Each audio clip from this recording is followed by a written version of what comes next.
이번에 함께 만나볼 책은 데일 카네기의 인간관계론입니다. 사람을 다루는 일이야말로 우리가 마주하는 가장 중요한 일 중 하나일 것입니다. 그런데 혹시 이것을 배운 적이 있습니까? 교육은 삶에서 마주치는 다양한 상황들을 대처할 수 있는 능력을 만들어줍니다. 데일 카네기는 바로 이런 기회를 제공하기 위해 이 책을 썼다고 밝히고 있습니다. 그리고 교육의 가장 큰 목적은 알게 하는 데에 있지 않고 행동하는 데에 있다고 강조하며 이 책을 통해 전과 다르게 행동하는 사람이 되기를 진심으로 바라고 있습니다. 이어서 데일 카네기는 이 책을 잘 활용할 방법과 조건을 제안하는데, 첫 번째는 사람들을 다루는 능력을 반드시 향상시키고야 말겠다는 단호한 결단을 가져야 한다는 것입니다. 어떤 것을 배울 때 간절함이 클수록 그 간절함을 이룰 확률이 높아지죠.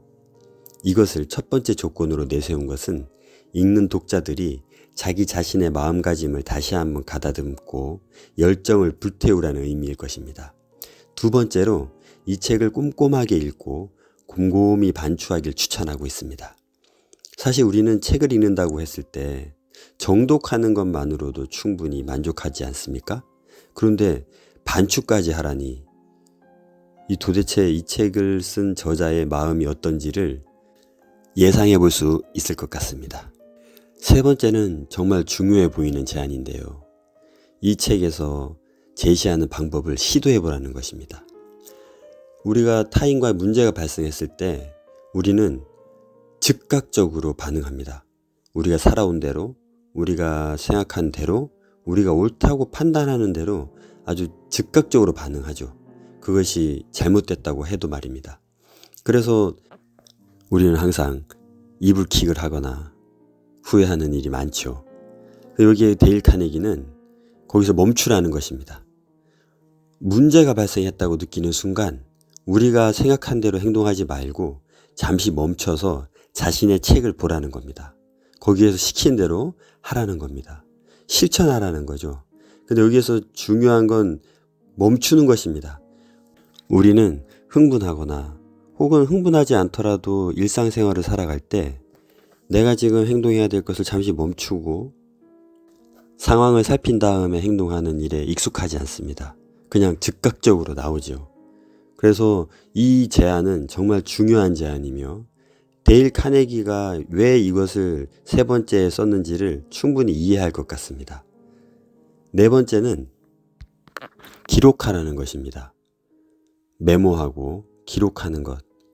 그것은 우리 스스로를 반성할 수 있는 기회를 제공해주며 우리를 돌아보게 만들죠. 일기를 쓰는 거랑 마찬가지입니다. 매일매일 자신이 고치고 싶고 변화하고 싶은 모습을 기록하는 것입니다.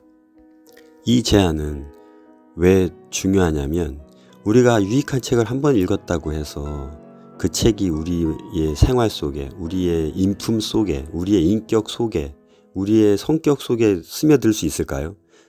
거의 불가능한 일이지요. 그러므로 우리는 읽고 또 읽고 반추하고 고민하고 써보고 이것들을 끊임없이 반복했을 때 드디어 작은 결실을 맛볼 수 있습니다. 사람을 바꾼다는 것, 우리가 살아온 일상을 바꾼다는 것, 우리가 해왔던 수많은 습관들을 바꾼다는 것은 결코 쉬운 일이 아니라는 것을 알아야 합니다. 본격적인 내용을 읽기 전에 이 제안을 읽지 않았다면 이 책을 읽은 후 전혀 다른 결말을 경험했을 것 같습니다. 데일 카네기의 진심이 느껴지고 나 자신의 마음가짐도 정말 달라져야 한다는 것을 느꼈습니다. 누군가에게 좀 더 나은 내가 되고 나 자신 스스로가 더욱 괜찮은 사람이 된다는 것, 이 얼마나 멋진 도전이며 성숙한 사람의 모습입니까? 이 책이 1936년에 처음 출간된 후 오랜 세월 동안 수많은 사람들에게 영향을 주었고 자기 개발서 중 독보적인 위치를 차지할 수 있었던 이유는 바로 이 간절함, 그리고 데일 카네기가 아주 간결하게 써놓은 문장들, 이것 때문이 아닐까 생각합니다. 간절한 사람의 꿈은 반드시 이루어집니다. 많은 분들이 실천으로 옮겨서 자신을 성장시켜 나가길 진심으로 바랍니다. 1부 사람을 다루는 기본 방법. 1장 꿀을 얻으려면 벌통을 걷어차지 마라. 범죄자들의 사건들을 보며 데일 카네기는 공통점을 발견하였습니다. 그것은 바로 스스로를 비판하지 않고 상대방 탓을 하거나 상대방을 비난하는 태도를 보였다는 것입니다. 스스로를 정당화하기 위해 비난을 선택했지만 오히려 자신이 쏜 화살이 돌아와서 자신이 맞는 비극만 낳을 뿐이었습니다. 잘못한 사람에게 비난을 한다면 뉘우칠까요? 미국의 어떤 공직자도 비난 앞에서 자신을 반성하고 용서를 구한 사람이 없었다고 합니다. 우리 주변을 돌아봐도 그렇지 않습니까? 잘못된 사람에게 비난을 하면 그 사람은 자신을 보호하려고만 합니다. 이것이 인간의 본성일지도 모르겠습니다. 데일 카네기는 링컨의 사례를 들고 있는데, 링컨이 남북전쟁 때 승리할 수 있는 절호의 찬스를 놓친 장군에게 격렬한 비난을 하고 싶었고, 그 비난을 하고 싶었던 마음을 조용히 편지에 썼다고 합니다. 면전에 비난을 할 수도 있었겠지만 편지를 선택한 것, 그것만으로도 현명한 방법을 선택한 것 같은데 링컨은 이 편지마저 보내지 않았습니다. 그래서 이 편지를 받지 않고 그와의 관계가 나빠지지 않아서 전쟁에 승리했다고 할 수도 있습니다. 이렇게 링컨은 이러한 태도로 전쟁을 지휘했을 것이며 내부의 적을 만들지 않았을 것입니다. 남북전쟁에서 결국 승리로 이끄는 원동력은 링컨의 이러한 리더십이 큰 힘을 발휘하지 않았을까 생각합니다. 여러분은 혹시 주변에 바꾸고 싶고 통제하고 싶고 개선시켜주고 싶은 사람이 있습니까? 그 마음은 정말 좋은 마음이며 그런 마음을 가진 것을 찬성하고 싶지만 다른 사람을 고치려고 애쓰는 것은 그 사람과의 관계도 위험해질 뿐만 아니라 아무런 성과도 얻지 못한 채 끝나고 말아버릴 수 있습니다. 사람은 결코 논리적인 동물이 아니라는 사실을 명심해야 합니다. 오히려 그런 노력을 자신에게 쏟아부으라고 권하고 있습니다. 완벽한 사람은 없기에 타인을 바꾸려는 노력을 할 에너지를 자신에게 쏟으면 성과도 있고 스스로의 발전도 있을 것이라는 것입니다. 인품이 훌륭한 사람은 다른 사람을 비난하고 비판하기에 앞서 그들을 이해하고 때론 용서하는 데 그 에너지를 씁니다. 또한 인간이 인간을 평가하고 비난하고 비판할 권리를 가지고 있을까요? 인간은 그 어떤 존재도 비난하거나 비판할 수 있는 권리를 가지지 않았습니다. 만약 이것에 동의한다면 이것을 깊이 마음에 새겨 겸손한 자세로 이 세상을 살아가야 할 것입니다. 이 겸손을 갖춘다면 상대방에게 비난과 비판을 하기보다는 자신을 반성하고 자신을 더욱더 돌아보는 아주 훌륭한 사람이 되지 않을까 생각합니다. 이렇게 1장은 타인을 비난하고 비판하여서 괜히 그 사람에게 안 좋은 감정을 심고 오히려 그 사람이 자신에게 불편한 감정을 되갚아 주려고 하는 마음을 심어주거나 자기 방어 기제가 강화되어서 오히려 소통할 수 없게 될 수도 있습니다. 이 책을 읽고 난 후에 많은 것이 달라지기를 소망해 봅니다. 자, 그럼 이제 2장 인간관계의 중요한 비결편으로 들어가 보겠습니다. 다른 사람을 어떤 일을 하도록 하는 방법이 뭐가 있을까요? 그 한 가지로는 위협하거나 강력한 벌칙을 앞세워서 강제한다면 가능하겠죠. 그런데 이 방법은 좋은 방법이 아니고 또 쉽게 할 수 있는 것도 아니며 이것은 큰 반발을 유발하고 결국엔 성공하지 못하는 방법이기 때문에 이 방법은 고려의 대상이 아니니 제외시킵니다. 그렇다면 남은 하나는 스스로 하고 싶도록 만드는 것일 것입니다. 데일 카네기는 이 방법이 유일한 방법이라고 말하고 있습니다. 인간 스스로가 어떤 일을 하고 싶게끔 만드는 방법을 선택하라는 것입니다. 인간은 여러 가지 갈망하는 것들이 있는데 원초적인 부분은 채우는 것이 그리 어렵지 않다고 판단하고 있습니다. 의식주, 행복, 건강한 사람이 되는 것은 아주 필수적인 것이지만 노력한다면 채울 수 있다고 보고 있습니다. 하지만 누군가에게 인정받는 사람이 된다는 것, 꼭 필요한 사람 취급을 받는다는 것은 나만의 노력으로 되는 것이 아니기 때문에 아주 어려운 것으로 데일 카네기는 판단하고 있습니다. 그렇기 때문에 이것을 잘 이용한다면 스스로가 어떠한 일을 최선을 다할 수 있도록 하게 만들 수 있다는 것입니다. 데일 카네기는 미국의 유명 인사들이 얼마나 자신이 유명해지고 인정받는 사람이 되고 싶어 하는지를 나열해 놓았는데 우리나라에도 이에 딱 맞는 격언이 있습니다. 호랑이는 죽어서 가죽을 남기고 사람은 죽어서 이름을 남긴다는 말이 있습니다. 우리나라의 유교 전통에는 명예를 목숨보다 소중히 여기는 문화가 뿌리 깊게 자리하고 있습니다. 심지어 남자는 자신을 알아봐주는 사람을 위해서는 목숨도 바친다는 말이 있습니다. 그러니 인간이 얼마나 인정받고 싶어 하는지를 잘 알 수 있을 것 같습니다. 사람은 어떠한 확실한 명분이 있다면 그 일을 최선을 다할 뿐 아니라 자신의 목숨까지도 바칩니다.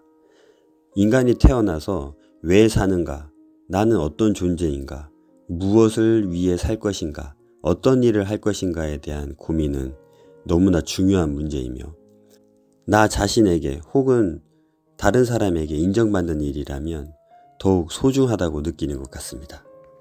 그래서 데일 카네기는 다른 사람을 인정해주고 다른 사람에게 칭찬과 격려를 아끼지 말라고 합니다. 그런데 여기에서 중요한 점은 진심으로 우러나온 인정을 해야 한다는 것입니다.